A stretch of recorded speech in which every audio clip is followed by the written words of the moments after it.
It looks like we are live. So, Ibrahim, welcome. Cecilia, welcome. We welcome. Leafy, it's here. Nice. Kit Kat, we never heard where you're from. Hopefully, Kit Kat will join and let us know. So, still not that early in the morning here, but about 11 o'clock. So, just getting a couple things done. So, I'm a little early. I'll probably wait until actually 11 to really start talking about the coronavirus because that's what I said I would talk about. But if anybody has any questions, maybe they were studying something last night or this morning and they're like, I don't get it. There were a couple questions on Hello Talk and a couple on my channel that probably could be best answered speaking. So if anybody has any questions like that are a little bit more difficult, I am Ralphie. What's going on? Getting together that lie video. Probably have that up later today. Yes, Kurdistan. Definitely know Kurdistan. Northern Iraq. Sometimes people call it Iraqi Kurdistan. But Kurds have been very good to the United States. A lot of people of Kurdish descent helped fight off, what was that place called? ISIS, yeah. Yeah, Kurdistan's great. Be nice if Kurdistan had its own country. It seems like it already does, but I heard the people are, yes, ISIS. I heard the people of Kurdistan are awesome. I watched some YouTubers who travel around the country, around the world, and they went to Kurdistan.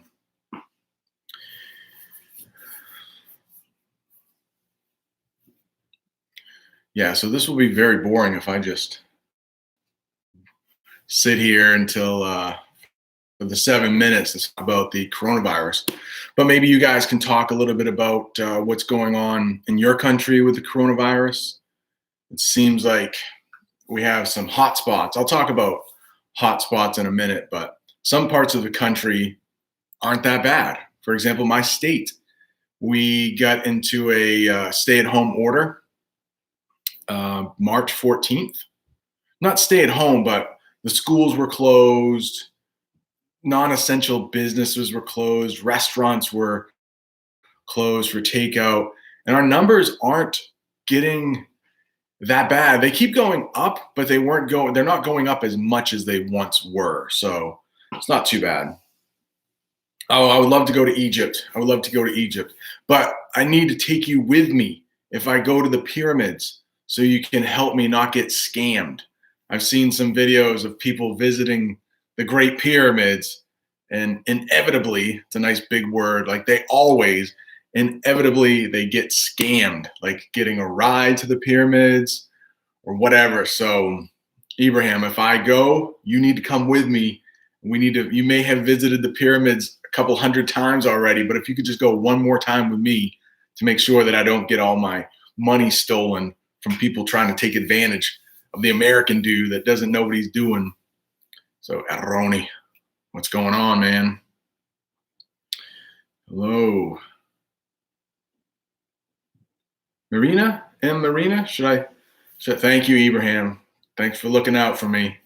No, I would love to. I would love to have the money to be able to travel. But, Alexandria in Egypt, of course, very famous city, very old city, right? Very, very old. Is it on the Nile? Alexandria? There's a major port in ancient Egypt. I know that. But yeah, of course. Oh, Ralphie. Okay. So the big thing when I make that video, lie, my big disclaimer at the beginning, it's like the big warning. Basically, unless you are taking a test, you can say whatever combination of words you want because I use it wrong all the time. I will say, I am going to lay down. That's wrong. technically, when you lay something, it's you are moving an object. So I am going to lay my phone down, but I am going to lie down. So lie can mean two different things. It can mean to not tell the truth, like I broke the glass vase, but I told my mom a lie that it wasn't me. Or you can say that I'm going to lie down, or the dog will lie down on his bed, something like that. So the lie, L-I-E, is what the object does to itself, if it can. So it has to be an object that can be able to move, like a person or an animal, has to be that. But yeah, 100%, Ralphie, you're exactly right. Most native speakers in America, the United States, will say, I am going to lay down. If you do that on a test, they will call you wrong. But if you do it in real life, people will just say, oh, that's how we say it. They won't even say anything. All right, I got something under my computer. I'm going to move here. Yeah, Ralphie. So I'll go into all of that. But if you just want to talk to a friend, say lie, I'm going to lie down, you'll be proper.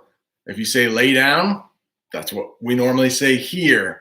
I don't know if it's different in other English-speaking countries, but in America, I know the United States, I know it's very common to say, I'm going to go lay down. I'm going to go lay down. Ah, okay. Tatiana, how's it going? Norma, guys, thank you. Thank you for showing up every day. Nice. So is it 11 o'clock? Because I'll talk about what I was going to talk about in just natural English. But Lelox, what's going on, man? Lelox, yeah, Lelox from France. What's going on? Thank you for sending me the little cheat sheet for lay versus lie. We call it a cheat sheet. I'm not sure if you've heard that in English before, but if you have like a little reference thing, a little sheet, a little thing that helps you remember something, we call it a cheat sheet. So, cheat sheet. Yeah, Cecilia, this is basically the reason I'm going live. Is Cecilia, I believe, asked last night.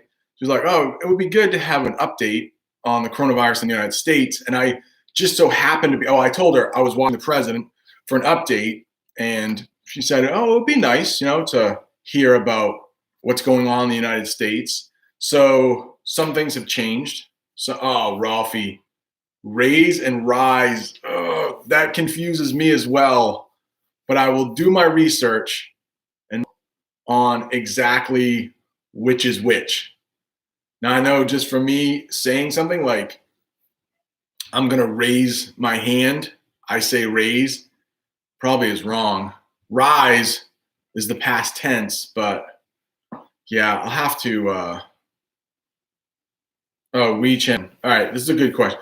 Yeah, so rise and raise, I will do a video on that as well. But I think if I'm just going, rise is present tense. Like I am going to rise out of bed, which nobody really says. And then, no, that's not right though. Raise, I'll do a video on that. That's a tricky one. I would hate to give anybody the wrong information. Raise and rise, that's a tough one. The difference between seen and been. I have been. So notice these two words here. They look like they should be said the same way, right? No, they're not. So we have I have seen, which is the past tense of see. I have seen you were messing up in class.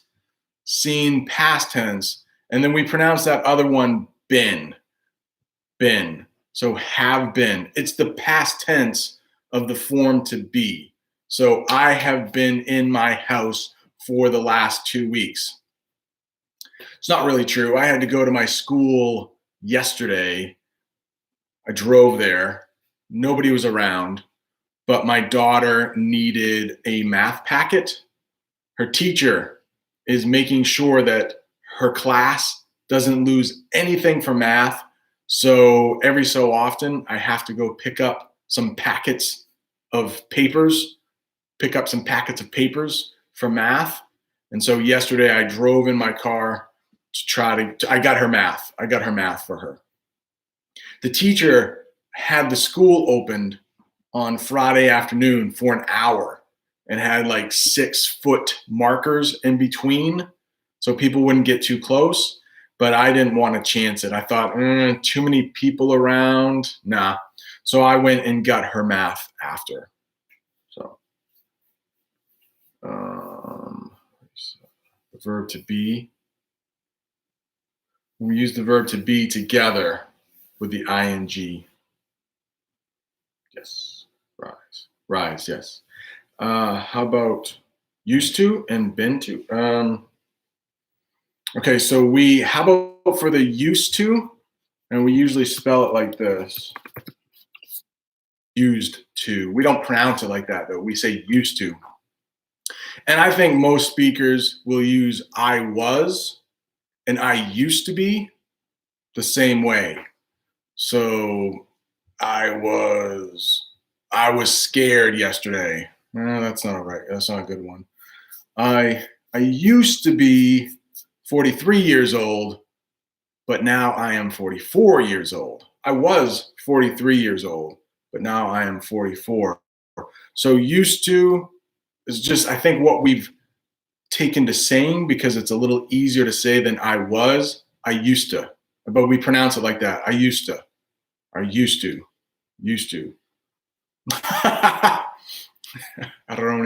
don't know. If it's not made on Dunder Mifflin paper, it should be. It's the best quality paper.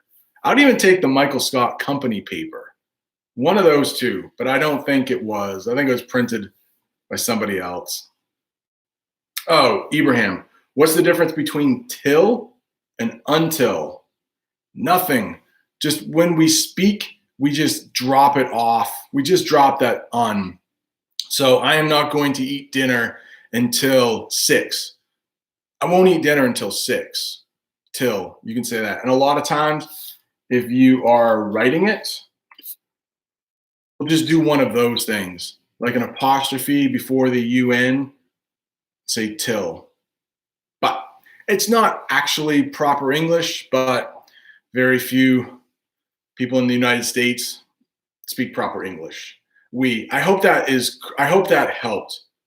Although there were some tough questions, man, some tough questions. So Ibrahim, does that make sense? Until, they're basically the same. It's just how we speak. Just leave off the till. Ain't. Yes, I got this question before, right? What does ain't mean? I think if you look it up in the dictionary now, it's actually a word. But older people, older than myself, English teachers older than myself, might give students a hard time for saying ain't. You shouldn't say ain't. It's kind of been accepted. Like if my students are writing a formal paper, I would say don't use ain't. But ain't basically stands for is not or are not. So like, I ain't leaving the house today. I am not leaving the house today. I never say ain't, and it's not like I want to be all proper. I never have liked the sound of it. And I think as an English teacher, I probably shouldn't say ain't, but most of my friends I think say ain't. So it's like is not, am not. I ain't going there. It's hard for me to use it because I don't normally use it, and if you want to use it, it'd probably sound more natural. Nothing wrong with you using ain't.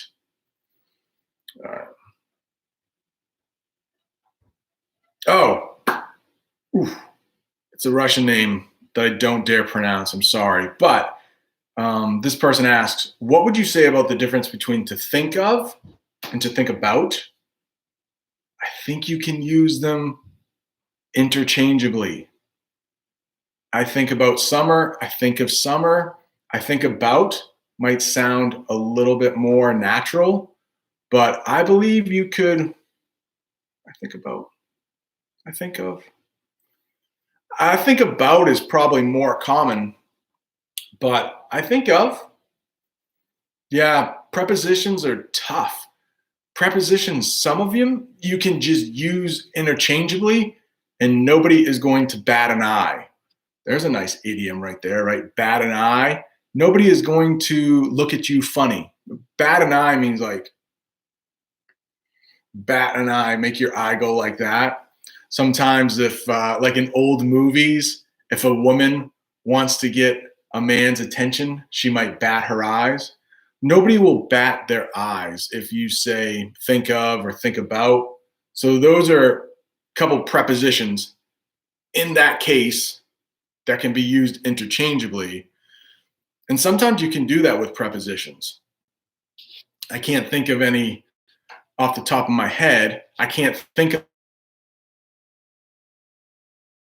about any off the top of my head. Some you use the wrong way and it's like a record scratching, like, ooh, no, don't say that. So I am nervous about making the prepositions video, and it will have to be several different parts where maybe I take a couple and show you when to use them. Just like I talked about a couple days ago, when I ride on a plane, I ride in a car, I ride on a train, I ride on a bicycle. It's just so, but even if you say, I rode on the train today, it sounds a little bit funny, but if you have an accent and people can tell you're not a native English speaker, who cares, right? It's surprising how native English speakers learn the English language a lot without using lots of grammar, rules like prepositions, tenses, modals. Yeah, I don't even know what a modal is. I've heard of them. I'm an English teacher. This is the key. This is the key that I think, and I'm just learning how to learn Italian, but from some of the people that I've looked up to, like Steve Kaufman, right? If you ever go to that guy's name is Lingo Steve on YouTube, and it's mostly in English, but he speaks several different languages. I think if you do a lot of listening, so like podcasts are great because there are no visuals. You can't see anything. So whoever is speaking has to be that much more clear anyway. So if you listen to a lot of podcasts, you're just going to learn how those prepositions work without memorizing. It takes a lot of listening, but I think if you watch my videos and watch these live streams, I'm trying not to plug my own channel, but if you just listen to native speakers talk normally, you will pick up on what sounds right and what doesn't. Now, it may take a couple years. A lot of people, some of these programs for learn English in 3 months. No, come on. It's going to take you several years, I would say, of hard work. But yeah, when I was younger, my elementary teachers did teach pronouns, but you mostly get those from listening. All right. Okay, WeChat. Yeah, maybe I should start talking a little bit about coronavirus since it's 11:10, which is, if some people are tuning in, they might be like, hey, this guy, it's on the title. He said he was going to talk about coronavirus. So how do I feel about 300,000 confirmed cases? Yeah, it's really fast, right? It's really fast. Luckily, 300,000, when you think of the, 7 billion people on this planet, or is it 9 billion already? It's a drop in the bucket, we say, in the United States. Say drop in the bucket. It's really small. But you understand, I'm sure we all do, that if we didn't take these measures to try to stop the coronavirus by staying inside, those numbers could be that much higher. And so last night when I was watching the president, and anybody who has watched our president knows you can't always believe what he says. But he, and now some of the doctors that are on his team, which we have a lot of confidence in. I've talked about this guy, Dr. Fauci. The country loves this guy. I think they're putting him on socks. I think I made a video of him putting him on socks and donuts. So they're talking about these two different things that they are using to help patients with the coronavirus. Unfortunately, it's being done in very small samples because they don't want to do it widely and then have side effects. Side effects are the things you don't expect to happen, but whenever you take medicine, there are possible side effects. So they are starting small, but apparently this hydrochloroquine, I don't know if you guys have heard of that. The president mentioned it a couple weeks ago, and everybody was like, whoa, hang on. But now the doctors are starting to mention it. So it's this medicine that's used to combat lupus and malaria, I believe. And what they are doing is using it with a combination of this stuff called Zithromax or Z-Pak, which is used for the traditional flu. I know I've taken it. Not sure how many other people have taken it, but you take I think a total of 5 or 6 pills. And you take 2 the first day, and usually by that first day, you're feeling so much better. But then you take the other 4, and the flu's gone. So they're doing it in small samples of 100 patients, I believe 1,000, and they're looking to see, okay, how they seem to be getting better day 1, day 2. How are they on day 14? So it's starting small, but I think that will be a huge key is finding some treatments that work. The vaccine, that's a year, 2 years away probably. We can't be waiting for the vaccine because we'll never get our lives back. We will have to wait 2 years. But if there can be some effective treatments found, that's the key. The other thing they are mentioning is that, and this is a number I am now looking at. I'm looking at the number infected, looking at the number of deaths, but then I'm looking at the number recovered, because that is a big key now too, because those recovered patients, what's being done in some spots, and this has been done with other viruses and diseases in the past, is that when a person recovers, you take what we call the antibodies. The antibodies are what the person produces in their body to fight the virus. And what they are doing now with recovered patients is that they are taking the antibodies from their plasma and then injecting them into other patients who are fighting the virus. And what those antibodies do is let the body know by, and as more treatment is being done, so scientists can figure out, is this safe for almost all of the people? Then I think you'll see the coronavirus become like the flu. Like, oh, I got the coronavirus. Yeah, he's going to be down for a couple weeks, but he'll be back. Yeah, no problem. Rather than seeing these young people just for no reason, no pre-existing conditions is what we call it, like diabetes or obesity or heart trouble. And just for some reason, some people have it, don't have any symptoms. Some people have it with no pre-existing conditions and they die. So that's basically what I wanted to say about the coronavirus and how in New York, people are realizing these next 2, 3, 4 weeks are going to be awful. They are still going up. And if you live in Italy, you know this better than anybody. So you hit that apex, you hit the top. Yeah, that's great. You hit the apex, you're right here. You still have to come down in a symmetrical way. Symmetrical is balanced on both sides. Like if you look down the middle of a circle, symmetrical it's equal on both sides, symmetrical, big, mostly a math term. But so New York is in for a rough couple weeks, maybe a month. So the government said 15 days, right, that we should stay in our houses. Well, after those 15 days, they were like, 30 days. So you should stay in your house 30 days. And another doctor who's on the team, her name is is it Bricks? Dr. Bricks, I think. Catherine Bricks, I believe. She said for the next 2 weeks, this is not the time to go to the grocery store.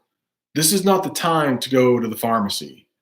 So hopefully everyone that doesn't have an essential job can stay at home.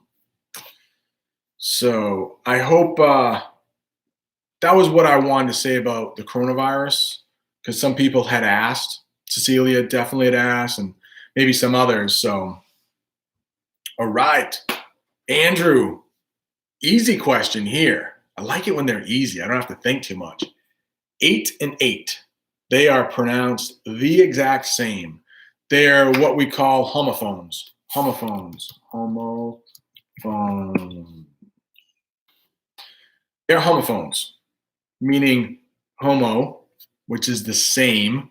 And you can think of that as homosexual if people like the same gender, homosexual. And then phone. Phone means sound for us in the English language most of the time. But remember, in the English language, we love to break rules. Let's get through some of these here. I want to ask about the word often. I hear some native speakers pronounce the T and some do not. Yeah, a lot of times our T's, and especially like our double T's, are actually pronounced as D's, like later, later. Like it's pronounced, I mean, it's spelled with a T. We don't pronounce it with a T. We pronounce it with a D, later, later. I say often. I'm trying to say it naturally, often. So there might be a little bit of a T being pronounced there, often. I can see where some would pronounce it with a D though, often, often. Yeah, Steve Kaufman, he's amazing. He's amazing. He's 70 something years old, retired, and spends a lot of time learning languages. Like he never tries to be perfect in a language. I think he's, obviously he's a native English speaker. He lives in Canada, Vancouver, Canada, and sometimes in the United States, Palm Springs and California. But he's pretty good in French and I think pretty good in Chinese and Japanese. Like those are his main ones. Then he can speak like Czech, and he can speak a little Ukrainian. He can speak Russian, and nothing very good. And he doesn't want to be an expert in any of them. He's like, if I can just get my point across in another language. And so he's learning right now Persian and Turkish and Arabic. I think he had to drop a couple, isn't he? I think he's focused on Persian now only. Oh my gosh, this looks like I use the free version of Link, but I think I just dropped Duolingo because at the beginning, I think Duolingo is pretty good when you're just learning how a language works. I think it's pretty good, but for me, I thought it was slowing me down and I thought that I could progress more quickly if I stuck to more listening and reading in Italian. And I have a lot of YouTube channels that I have been watching with the subtitles right now. And then hopefully one day soon I can take away the subtitles so I don't have to read as much. But right now, reading's my sweet spot. Reading is where I'm comfortable at maybe like a 5th grade level or so. But listening is really hard for me. And producing, it's going to take a while. I have to really, really think. And so I would like to use Link soon. Okay, persuade, perform.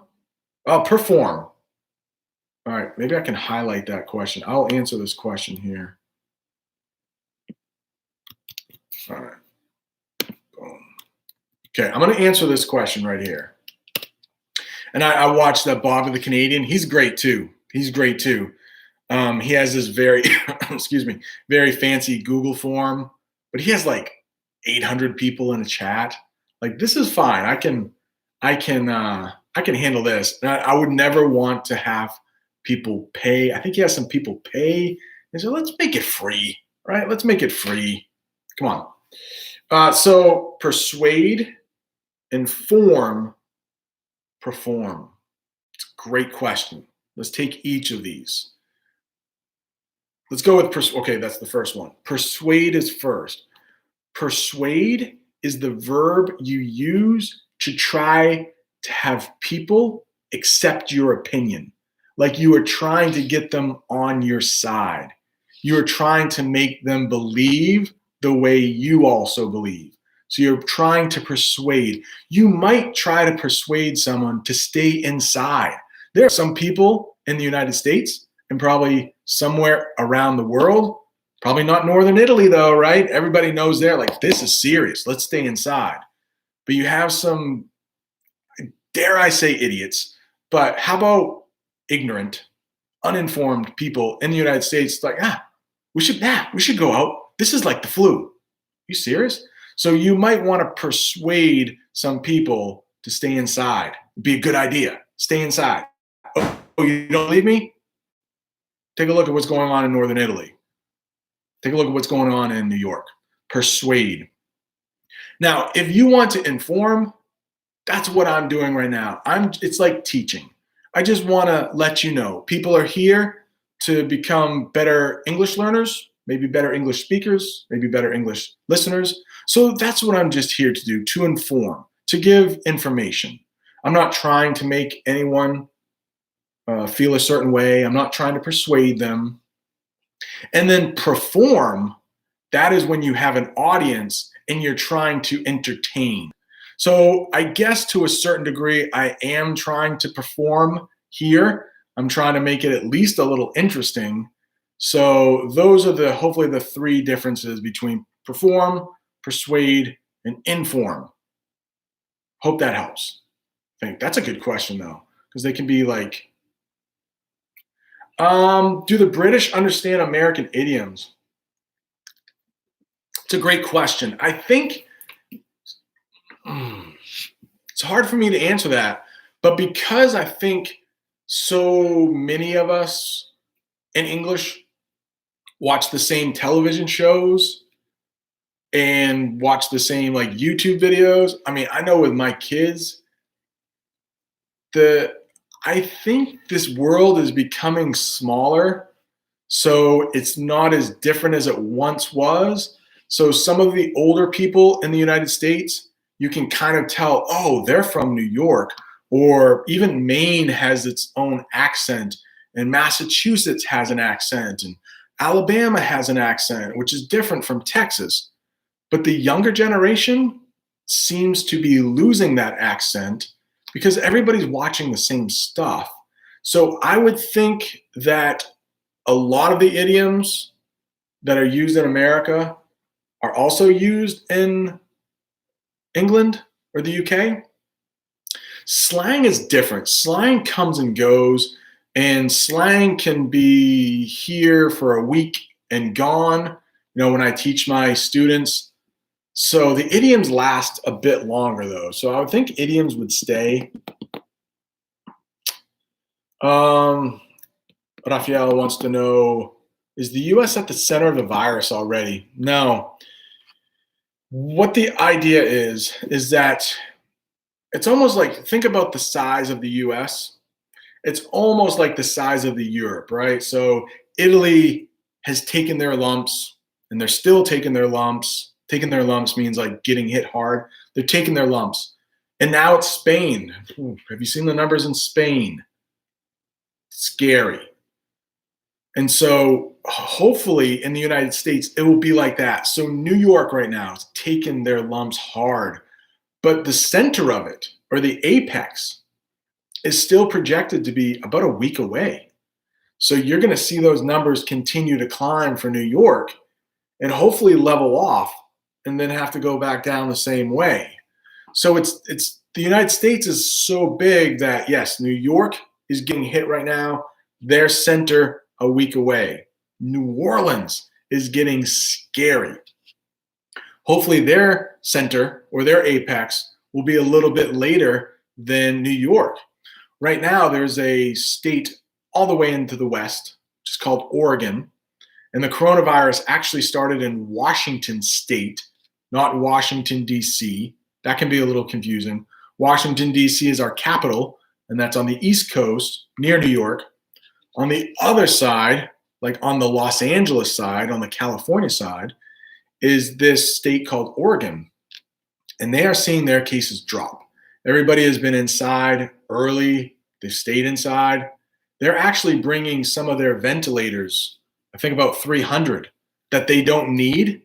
They just flew them to New York to try to help. So the idea is that the United States won't go through this thing at the same time. They're like, okay, this section is going to get really bad. Supplies can come there. Once they're done with them, it can move down. That's that whole thing. We're hoping that we can space this out. So yeah, we got a little, yeah, that's great news. 300,000 confirmed, 8,000 deaths. Oh, 80,000. Or is that 8,000? Because the United States has about, we'll probably go past 10,000 today. But I think when I woke up this morning, it was about 8,500. It was about 8,500. So if you see what I just wrote there, 8,500, you might hear that said 8,500 or 8,500. Can be said both ways. Can get a little confusing, I'm sure. All right. Okay. Ralphie, that's what I've heard too. Ralphie says some people can get infected and don't present any symptoms, but then they can still infect other people. That's the scary thing. I have some friends in Alabama. Yesterday, they went to their stay-at-home orders. We've been quarantined in Maine. It's been getting more and more strict, but March 14th is when our schools closed. So yeah, almost a month, 3 weeks ago. Alabama is just starting. And I was telling a couple people, they were like, oh, why are we doing this? Why are we doing it? We only have, I think they have 1,400 cases. They have 40 deaths. Their population is 5 million. And I can see like those numbers. You're like, wow, whatever. More people probably died in car crashes, right? Last month in Alabama. 40, maybe that's a little high, but not much. But I'm sure a lot of you know, like, doesn't matter what your numbers are today, because you are going to start seeing the numbers 2 weeks from now. That's what your number. You're always 2 weeks behind. So, some don't get it. Like, we're trying to keep the nurses and the doctors safe. Don't let them get inundated. That's a good word, inundated. Like, you can get inundated by the rain if it's like pouring down on your head. Inundated. I don't know how to spell that. I would spell that, but I don't know how to spell that. Inundated. Just inundated. Yeah, that's the trouble. So some people have the coronavirus, but they don't present the symptoms. So that's why there is a test being developed. You know how the United States has been with testing. We never have enough of them. But it's going to be an important test that's coming out to test who has the antibodies, who has those antibodies, who had the coronavirus and didn't know it. Those antibodies can now be used to help other people fight it. And if you have already had the coronavirus, then you can go back to work. Like if I test as having the antibodies, they might say, all right, go back to school and teach. And maybe they'll find some students who also have had the coronavirus and don't have to worry about getting the coronavirus for maybe another year. Maybe they're immune to it for another year. Oh, that's a great question. flattening the curve. Harry. Whoa, look at that last name. I'm sorry. I couldn't say that last name. I wouldn't want to embarrass you or me by saying that. Yeah, yeah, exactly. The incubation period is about 14 days, about 2 weeks. I don't have a pencil or anything. Somebody had said, hey, you should get a whiteboard. I'm like, I don't think I'd ever use it. I would use it now. Flattening the curve. Okay, I'm going to make this thing right here. Flattening the curve. So you have one of those things that goes up with the numbers, right? This is the apex, and then it starts coming back down. Flattening the curve is if you get everybody inside. They don't leave their house. And as we said, there are people that are infected, and you'll start seeing that in 14 days.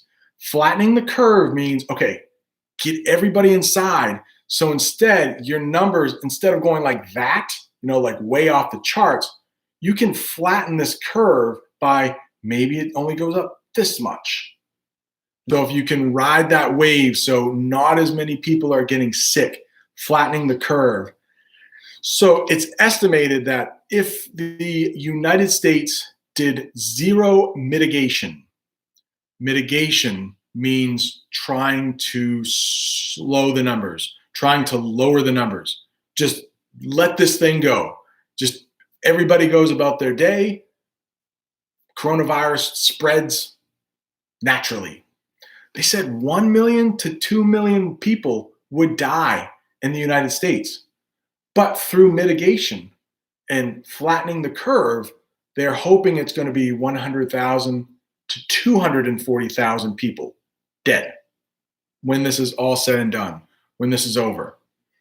So that's what flattening the curve is. Try not to get your numbers so high. We know they're going to go up, but maybe you can flatten that. My big question, though, is so we flatten the curve. We see our numbers go down. Great. Everybody starts coming out. Everybody starts traveling again. It blows up again. That's what happened in 1918 in North America. The spring of 1918 was pretty bad. It was pretty bad. But then the fall and winter was where it got worse.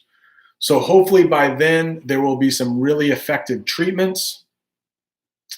And when people get it, they get some antibodies. They get some treatment. They're like, all right, yep, you're going to be sick for 2 weeks. You're not going to die. You got the flu. Then hopefully it will be compared to the flu. Right now, it's not at all like the flu. All right, so hopefully that helped, Harry, for flattening the curve. How much, Kit Kat, great question. How much of a fine is it right now if I go out?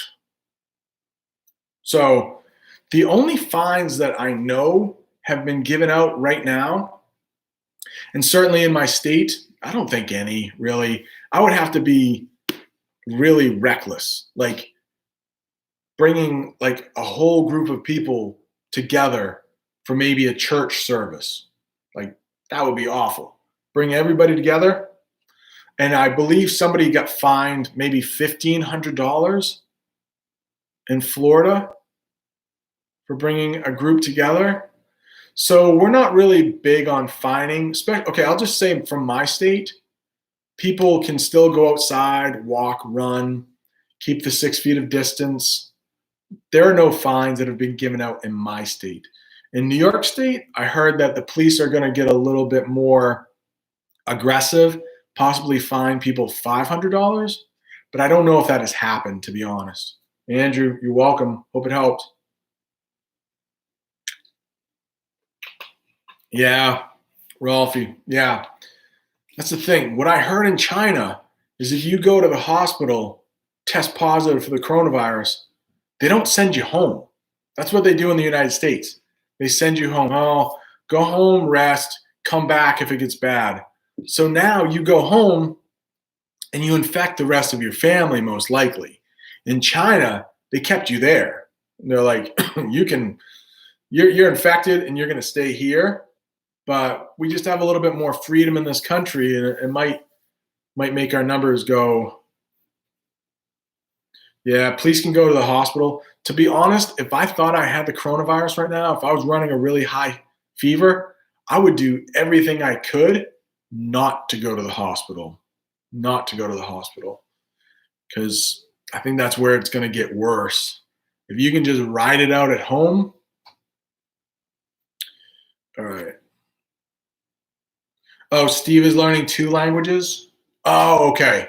He dropped Turkish, Arabic, and he has been learning Arabic for a little while and Persian for a little while. So that's why Turkish. Turkish seems like a really cool language to learn too. Written in Latin script, like English, or Italian or French, but I guess the sentences are formed more like Arabic and Persian. Okay, strong girl, how you doing? Oh, well, I hope you like what we're talking about here. Hope it's not boring. I'm looking to see there are 14 people here. If it starts dropping, I'm like, oh man, I must be getting boring. But it's not going up either, so let's see. Maria, it's a great question. What is the difference between intend and pretend? Great question. And I just put it down there, okay? So what's the difference between intend and pretend? Pretend means you're making something up. You're imagining it.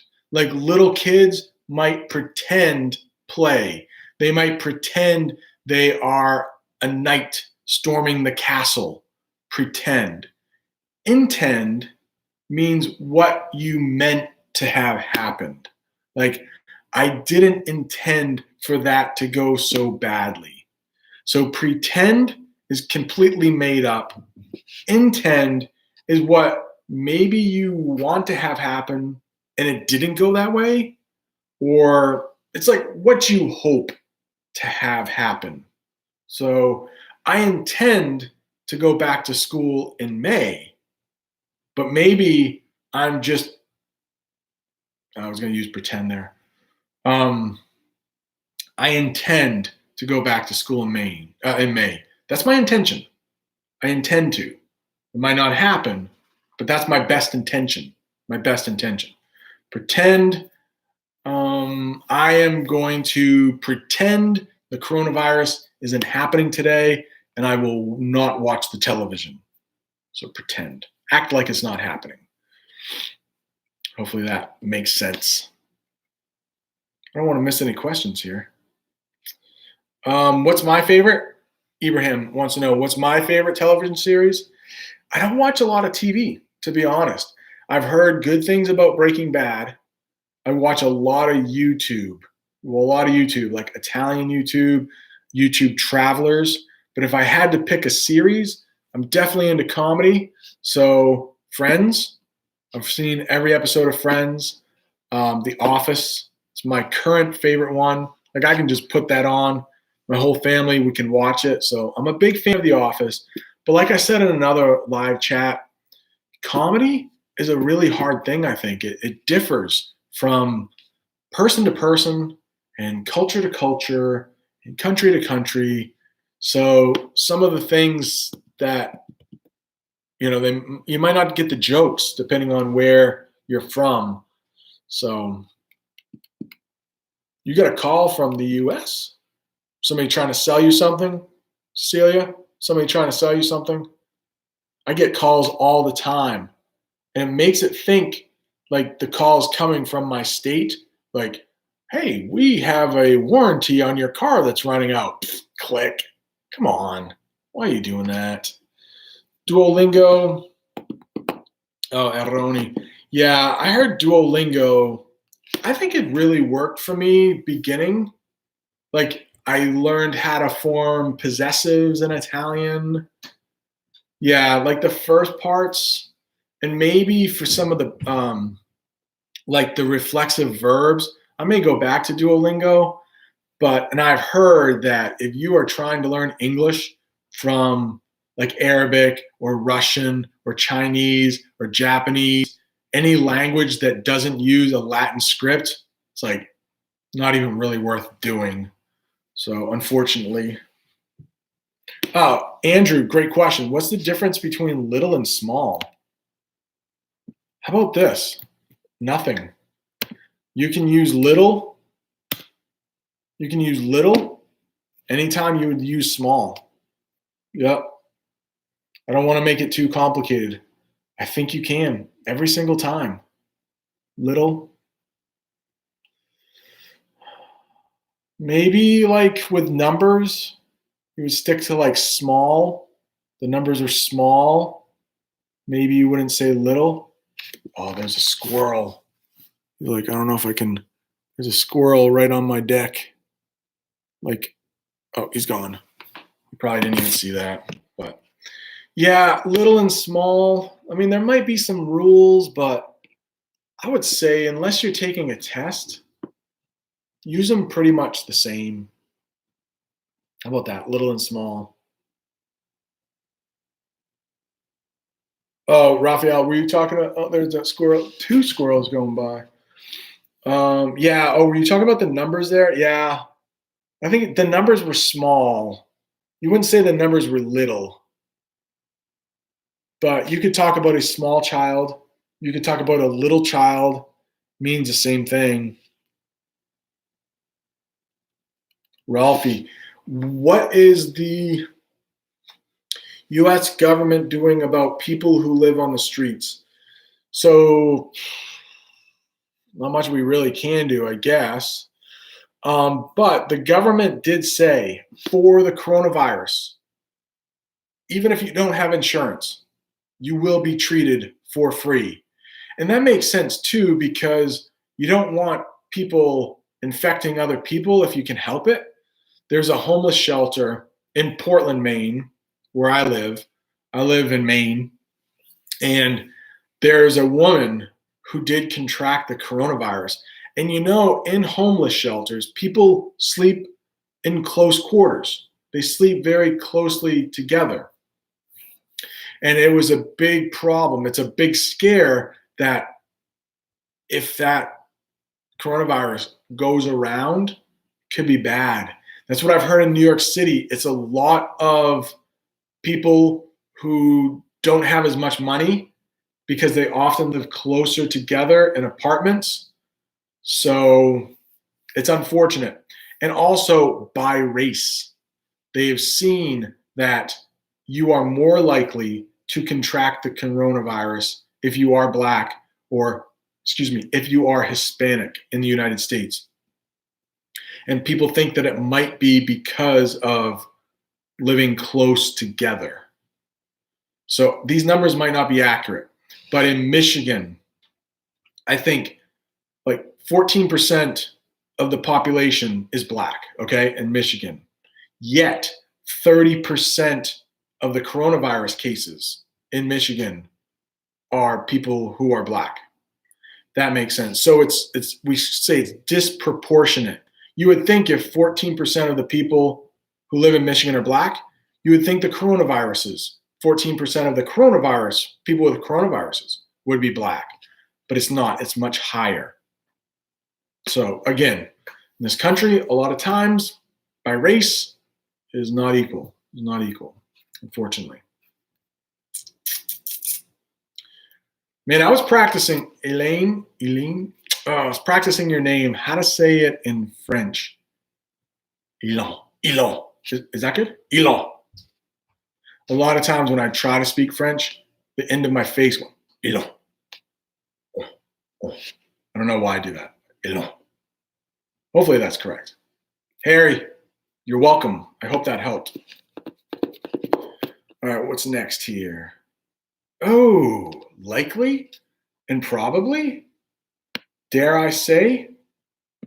Those are also the same. It is likely that I will stay in my pajamas all day, watch TV, eating potato chips. It is likely. I will probably stay in my pajamas all day, watch TV, and eat potato chips. So you might have to use it a little bit differently, but they both mean the same thing. It will probably happen. It is likely to happen. So you might have to use them a little bit differently, but They are essentially the same. They are basically the same. It is likely that it is probable. So you could say it like that. It is probable, or it is likely, or it will probably happen. Hopefully that makes sense. It is probable and it is likely can be used the same exact way. Probably and probable come from the same word. Hopefully that makes sense. All right. People have, oh gosh, I lost my place here. Okay. Oh my gosh. What's the difference between lose and loose? Lose. All right. This is a good one, but it's tricky. It's another one of those like choose and chose. I really have to think about it. But these are really different words, though. These are really different words. Just an extra O, but they're used differently. Okay. Loose is the opposite of tight. When the coronavirus started, my pants were loose. I had some extra room. But now I'm just sitting around watching TV and eating. My pants are tight. And then lose. That is the opposite of win. With one O, opposite of win. So lose. I am losing my battle when it comes to my diet. It's unfortunate, but true. Lose. I hope that makes sense. Loose, opposite of tight. Lose, opposite of win. Oh, Ralphie, yeah, unfortunately, people with chronic diseases are more likely to die. When we say chronic diseases, it means high blood pressure. I don't know if that makes sense in your language. High blood pressure, diabetes. Hey, how about this? Even, excuse me, diabetes and obesity. So if you're fat, so the more I eat, the more likely it is that I get the coronavirus. Potato chips taste so good. All right, that'd be awful. What about what? What about though and although? Man, that to me, I hope I'm not telling you the wrong thing, but it's a little bit difficult one too. Sometimes they can be used the same, but sometimes they can't. Although and though, oh, that's a tough one. Man, it's hard for me to come up with something off the top of my head. All right. A lot of times when you use though, especially at the end of the sentence, it means like there's a condition to it. So maybe somebody asks you to a party and maybe you have something to do. And then you say, well, I can't come, but I would like to though. But I would like to though. So you could use that though. But then when you use although, it means there is an alternative to something. Although I would like to come to your party, I have to babysit my brother. So I wish I could go over every single time you would use although and though, but I think that's a pretty good one. Although usually means there's like something else. Although. And then though is just like kind of an extra. I don't know if that works for an example, but that was a bad example. Although I tried. Though I tried, it was a bad example. Yeah, that's some pretty difficult stuff. So short answer, they can be used interchangeably almost always, but there are some times where you can't use it together. What? Think and thought? Sometimes it just jumps and I lose it. What's the difference between think and figure out? Good question. They're pretty much the same. Like if you have a problem, you're going to have to figure it out, meaning you'll have to come up with a solution, figure it out. But you could just be thinking about something. Like right now, I'm just thinking about potato chips, right? I don't have to figure anything out. Like the potato chips are upstairs. I could walk to get them very easily. But if I ran out of potato chips, I would have to figure out a way to get more without putting myself in harm's way because of the coronavirus. So thinking, just like pondering, that's a good synonym. Yeah, I'm just thinking. I'm thinking about summer right now, but there's nothing to figure out. It's gonna come, but maybe figuring out a way to not eat potato chips, like that's a good question. I have to figure that out. How do I stop myself from eating potato chips? Luckily, my son is almost 13 and growing, so he eats a lot. So a lot of times when I go get the potato chips, he's already eaten them all. So that's my way of being on a diet. My son just eats it before I can get to it. Anybody else having that trouble? You're like, I'm just sitting around. I'm just gonna eat. Maybe I should start smoking instead. That would take my mind off of eating, right? I'm not so hungry anymore. That's a good alternative. I think I will start smoking. I've tried to start smoking in the past, but it's just so hard. I can't do it. You never hear anybody say that, right? I've tried smoking. I just can't do it. No.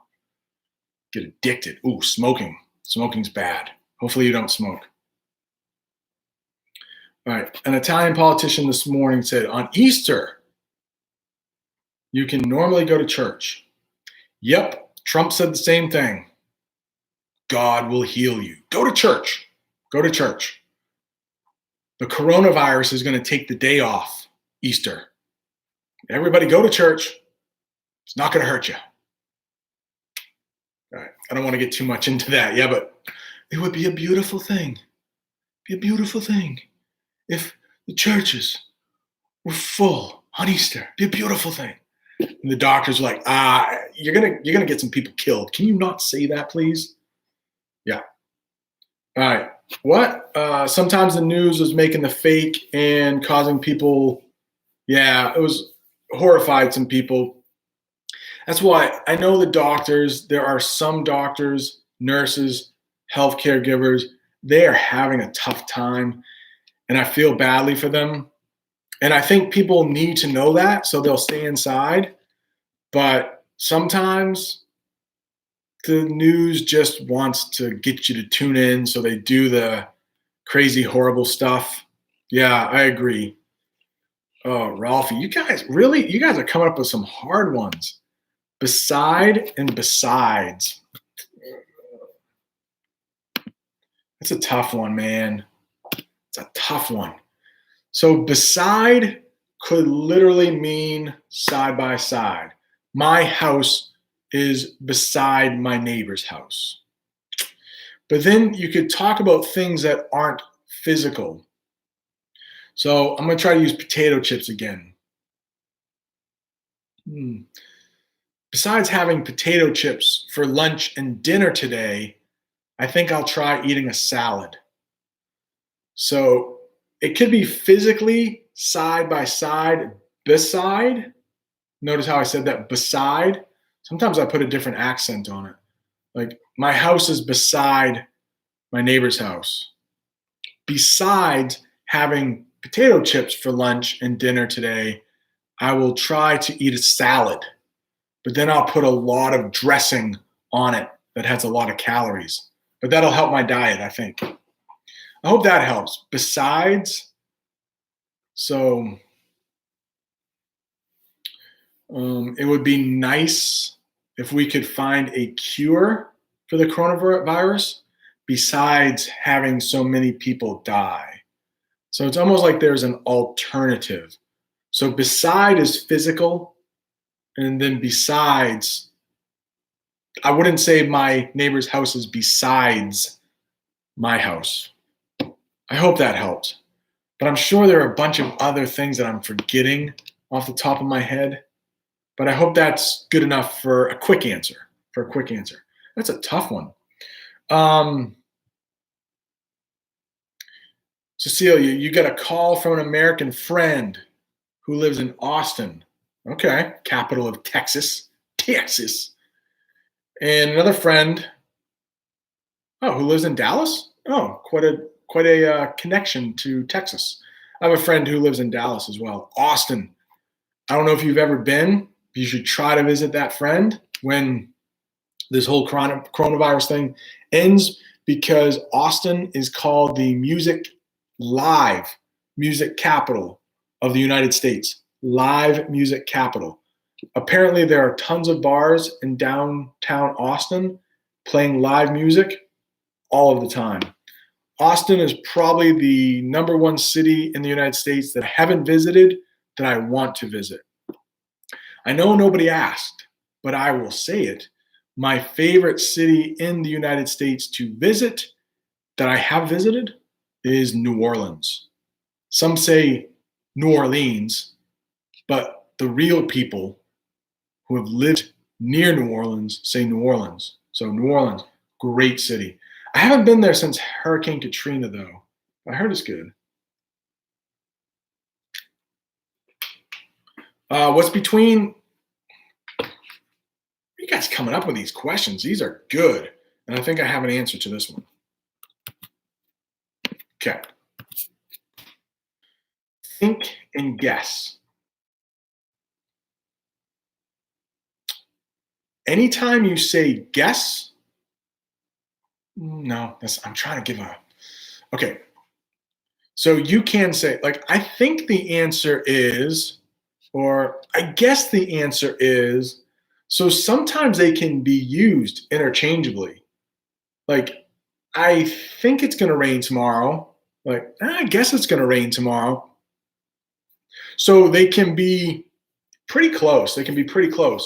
But if I had to give like a rule, guess is when you are less sure of the answer. You would use guess when you don't know so well, and maybe think would be you know a little bit better. So I think it will rain tomorrow. I guess it'll rain tomorrow. But then sometimes you could just be thinking about things without a guess. So I'm thinking about having potato chips for lunch, but there's no really guesswork in there. You don't have to guess. Sometimes people will say like, do you want to have pizza for lunch? You say, I guess so. Meaning, sure, if you're going to make it, I'll eat it, but I guess. Means like you really don't want to, but you will, I guess. But then it could be guess where you take a guess on an answer where you don't know the answer, but you're like, I'll take a guess. Maybe it's B. I hope that helps. I'm sure it can get a little bit more complicated, but Ralphie, yeah, I don't know. Blood type? Maybe. I know our American Red Cross is really looking for blood right now, and my wife donates blood often, but we're just worried about when you go so close to the hospital or you are having your blood taken by people who work in the hospital, are you more likely to get the coronavirus? It's like, yeah, and my son has asthma. And so probably, would do all right with the coronavirus. Probably. He's almost 13, he's 12. But like, why take the chance? It's tough. It's a tough position. And of course, if one of us goes out, right? It's just like everybody going out. You got to be careful, people in your family. All right. Next one. Marina, what's going on? Oh no. What is this? Brent, I'd like to ask you about which and who. Yesterday you used which instead of who when you were talking about yourself. Gosh. Well, how about this? Whom? If you are talking to a friend, never use whom. Whom. I don't even want to, that's not the question, but I really don't even want to go into whom. Now, if you are going to take a test, I can tell you when you use whom and when you don't. And I do, as an English teacher, I sometimes use whom. The majority of people in English never use whom. Never use whom. But I'm wondering, do you remember which sentence or how I used which to describe myself? Because this is Cecilia's question. So if it's like grammatically correct, you should always use who for a person, and you really shouldn't use which. But when we're casually talking, I am sure I used which for myself. I'm sure I did. So short answer, it's not grammatically correct, but when we are just speaking, we're very often not grammatically correct. I would say that as an English teacher, I probably speak more grammatically correct than most others. But a lot of people are very relaxed when they talk. A lot of people. What? But I like that one. But let's talk about but. Little kids love that. Little kids love that word, and so do I. But and but are homophones, for sure. Pronounced the exact same way, but mean very different things. And I'm sure you can figure out what but means. Oh my gosh. I can't right now. Elon. Am I saying that correctly from France? Elon. Raise, rise, go up, and increase. Man, I can't even right now. That's a tough one, and I am afraid to say the wrong thing. But, B-U-T, but I would say unless you're taking a test, trying to pass it for a job, raise, rise, go up, increase, pretty much use it the same way. That raise and the rise again. I'm going to have to do my research. I know it's like the lay and the lie thing. One is being done to it, and then one you are doing yourself. I just don't know raise and rise. Maybe I'll make a video on that at some point. Oh, Maria? Wait, what's it? Raphael. I saw a message of a guy who says that he doesn't want to lose his child. Yeah, Raphael, that is grammatically incorrect. It's a spelling mistake, probably. If you look at that sentence right there, it should only have one O. Yeah, loose. That would mean like extra space. Like my pants. My pants are loose. That's a good thing. My pants are tight. Not a good thing. So yeah, it is grammatically incorrect, and it's probably just a typo. But yeah, you don't want to lose your child. L-O-S-E. Maria, please give me some tips to study the syntax of English.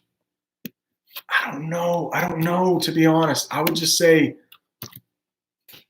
listening, lots of listening, so you pick up on just how people speak and how we put accents on different words. You could also use maybe shadowing. If there is an English speaker who you are confident in, like they are speaking correct English, maybe if you're watching on YouTube, pause the video, shadow, repeat what they say. Maybe every sentence you try to repeat and replicate, like do the same thing that they are. But I don't know, that's probably a little out of my area of expertise, to be honest. All right, man, Ibrahim, you're probably already gone, but thanks for stopping in, man. Shima, you're not late. Come on, you're not late. You're welcomed. Eat fruit. Please don't smoke. Cecilia, just because you said not to smoke, I promise now I will not smoke. Just for you, Cecilia. I was all ready to go out and buy a pack of cigarettes without filters, just like the old man kind of cigarettes. But because you said, I will not now, I will not smoke. I was looking forward to smoking. Crap. But just because you said it, no smoking for me. Amon, how's it going, man? Norma, could you explain the difference between... Let's write this one right down here. Excuse me. It's a good question. Whoops. Where can I paste it? All right. Could you explain the difference between I'm trying to finish school and I am intending to finish school? Is that what you wrote? And I am intending. Okay. I am trying to finish school. Let's talk about that one first. So maybe there's something in your way, but you're trying to do it. You have good intentions. You want to finish. Maybe it's just hard for you. You're trying to. The next one, though, I am intending finish school. So I would change that a little bit. I am intending to finish school. I am intending to.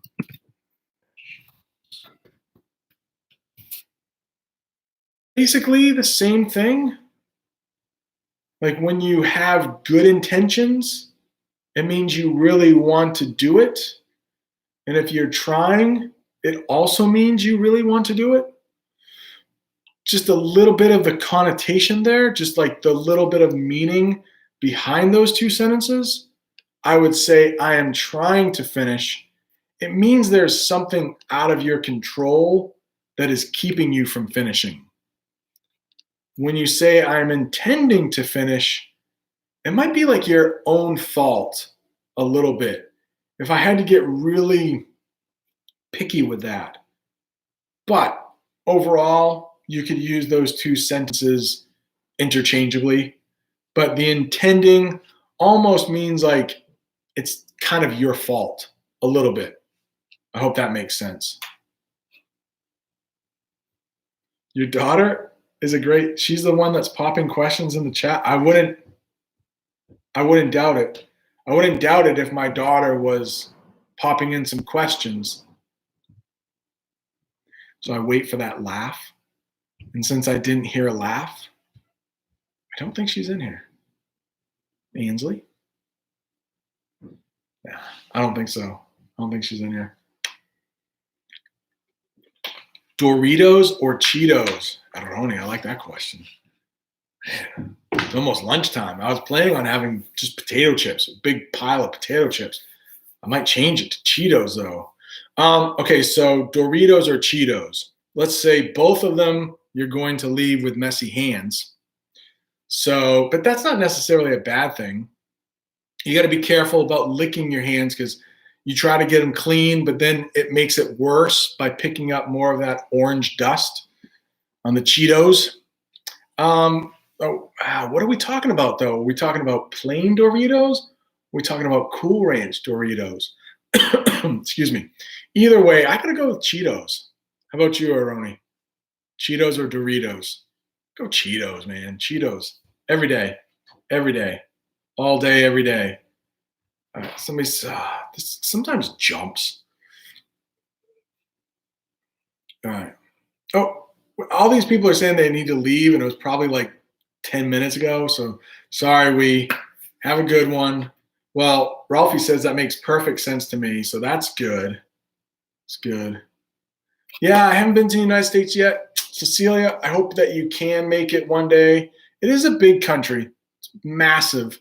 So if it took me from Maine to drive to Texas, it would probably take me almost 45 hours to drive, going the speed limit to Texas. It's a massive country. All right. You said it's a tough position.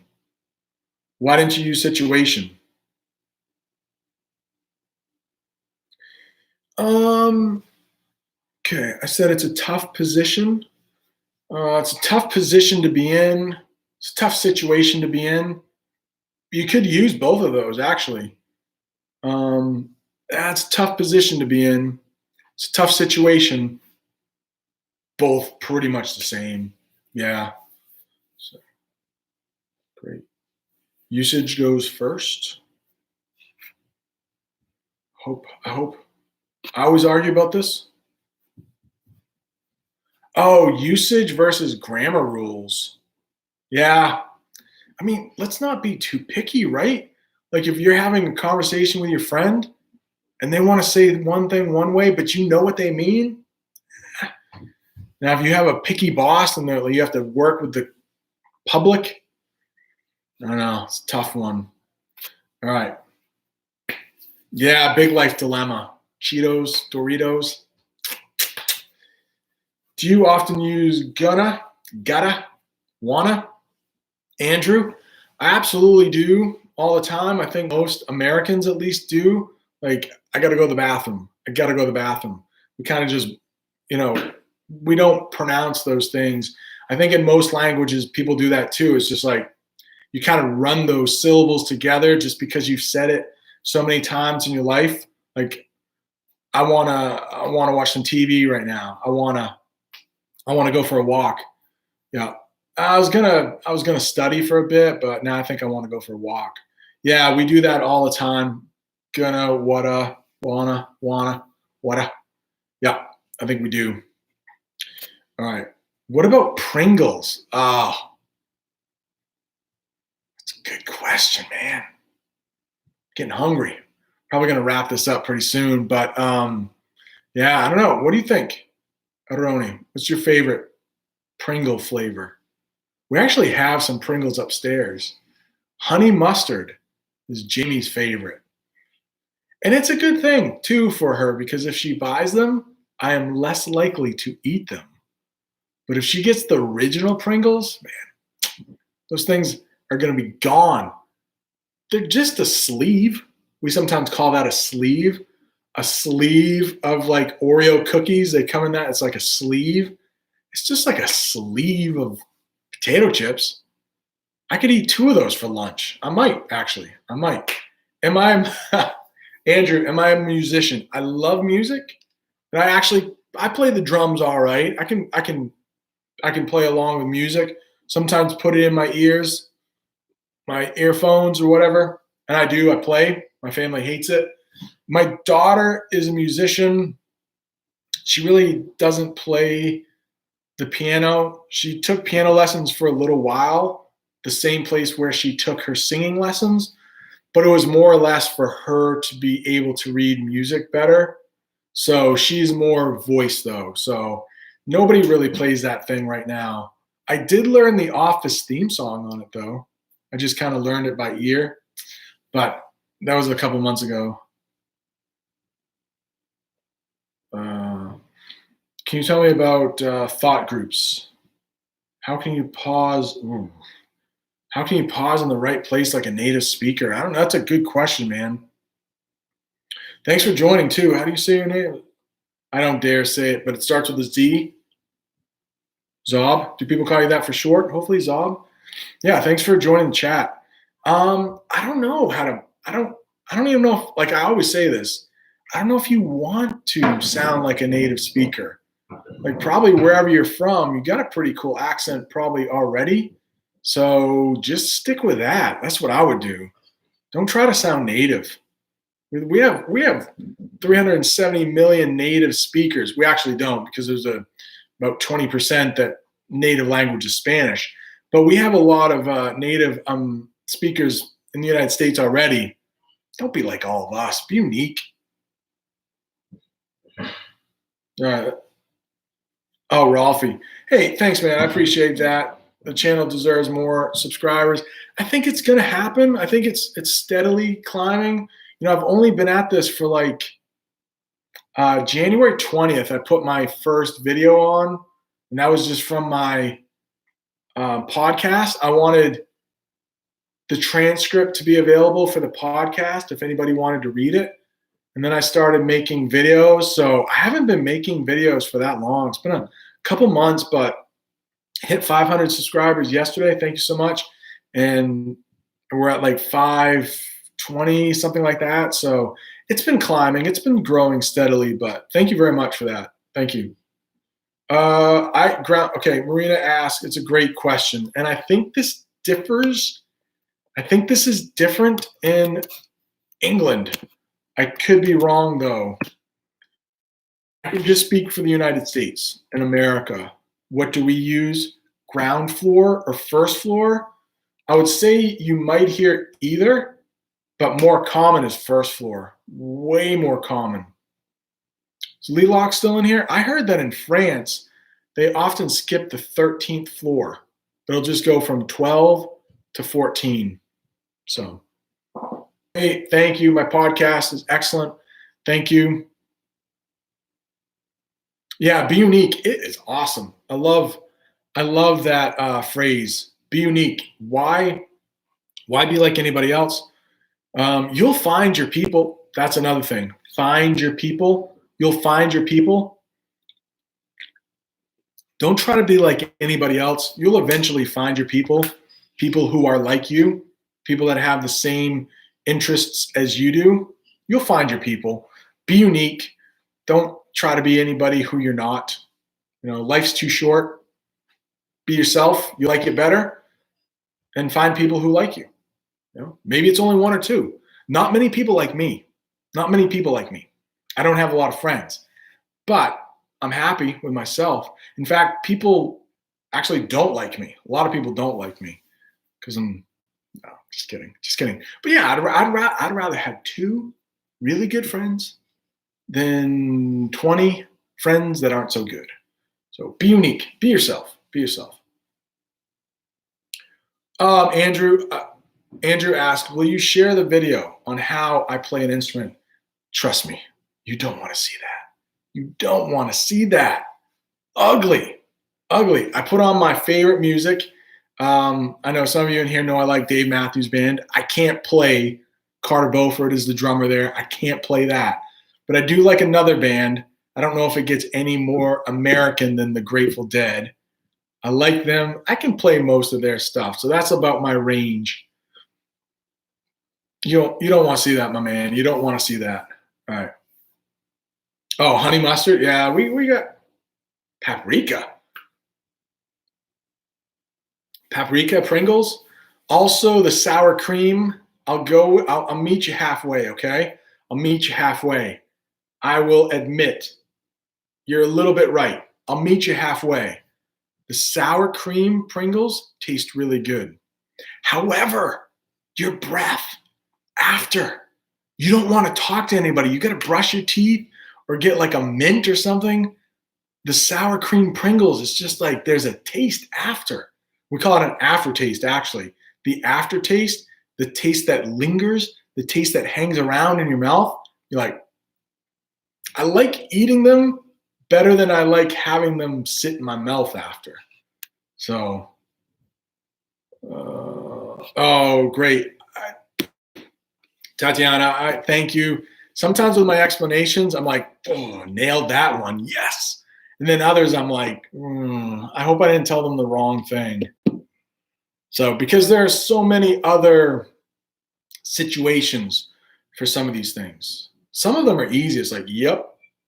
Hey, Cecilia, thank you. I am unique. I try to be. All right. Yeah, I don't know. What is that? Ralphie, I don't know. Tell me about thought groups. Yeah, I don't know what that thought groups. I'm not sure. Now thought group. We do have these things called think tanks. Think tanks, where companies basically pay brilliant people to sit in a room and think of ideas. Think tanks. That's a thing. I don't know if that's in any other language, but a think tank is where a group of brilliant people get paid to sit and come up with ideas. Think tanks. All right. The pizza ones. Oh, Aroni though. But as an Italian, I mean, pizza, Pringles, That's just wrong. I can't even believe they sell those in Italy. That's just wrong, man. Oh, nice. From Iran. Nice. As an American, may sound funny, and I have said it on here before. If I had an all expense paid trip to visit anywhere, I think it would be Iran. Man, the architecture there is beautiful. I've heard the people there are so nice. So many people I would like to go, so many places I would like to go, but Iran for an American isn't that easy right now. But oh, what a culture. Persian culture. So long. I would love to learn Persian one day too. Original Pringles, the best, right? Man, the best. All right. I probably Shark Tank. Yeah, Shark Tank. Pretty much. I think that maybe is where that comes from. Think Tank, Shark Tank. I haven't watched that show very much, but then the American version, there's a guy that owns a basketball team. His name's Mark Cuban, but that's about all I know about that one. Think tanks.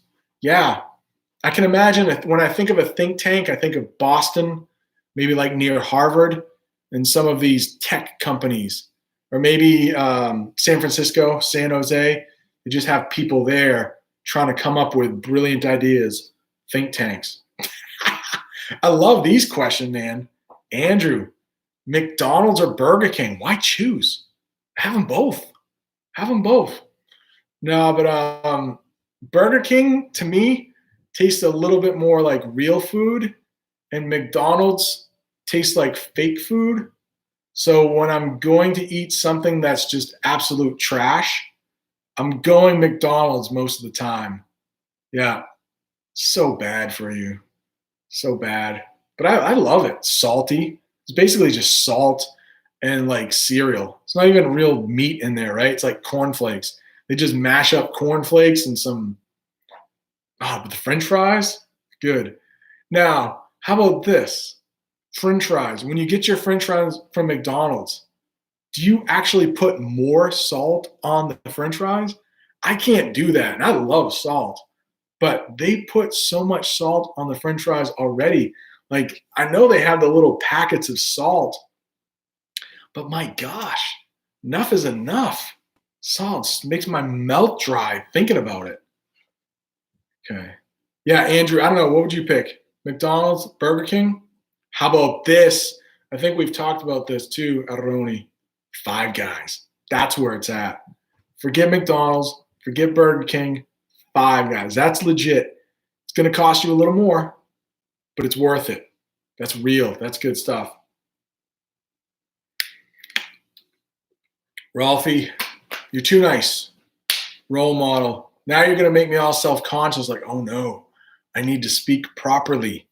But yeah, either way, I do speak a little bit more properly in the videos that I make. I try to make those a little bit more rehearsed so that the information's a little bit more clear. But here, Nick is life in Europe.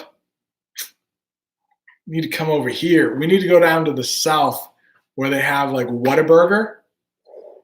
Whataburger? Okay, they have this breakfast sandwich. It's a breakfast biscuit. And I'm sure if you learn British English, you're thinking like cookies. I did a video on it before about biscuits here. Man, what are they like? Rolls? Maybe you would say like rolls. It's kind of like a hamburger roll, a biscuit, but most of the time they are eaten in the morning. And so at Whataburger, they have these biscuits with fried chicken.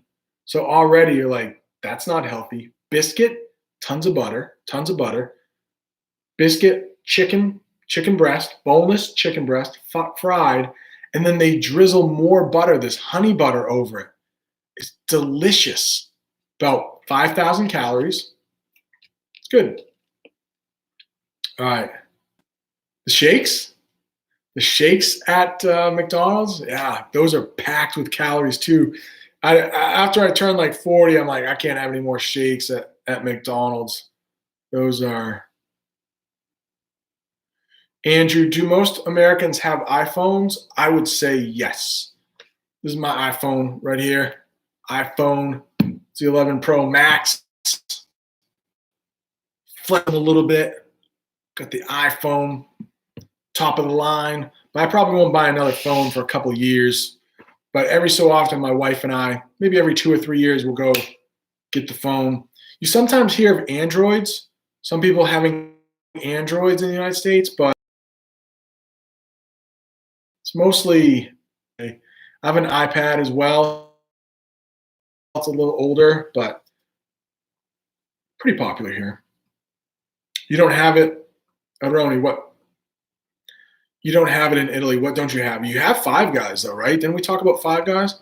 I believe there is a Five Guys in Italy. I thought it was in Milano. I thought. All right.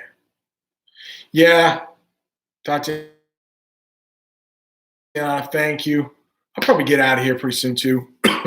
We're gonna do some chores. I cleaned the bathroom yesterday. That's always a good experience. I cleaned the bathroom, got the floors. The rest of my family got our garage. We have a rather big garage. Oh, Shake Shack? Oh yeah, we don't have one where I live either. Shake Shack. I think those are out west. Shake Shack. We used to have it's called Steak and Shake down south where I used to live. That was pretty good, but yeah, we don't have Shake Shacks here either. In Elon. Am I saying your name correctly? Elon. What can you use? In which situations can you use stuff? You can use stuff almost any time. Just like thing. If you don't know the name of something in English, you can always say, oh, that thing. Because native English speakers do it all the time. When you can't think of something, like, oh, you know that thing. You know that thing. Oh, you know that stuff. That stuff. So stuff and thing can be used so many ways. There's almost like no wrong way to use it. Stuff. It's the bomb. All right. Why am I studying Italian? That's a great question. And I wonder myself often. But I wanted to be unique. Everybody in the United States, they study Spanish or they study French. That's about it. So I'm like, everybody else is studying that.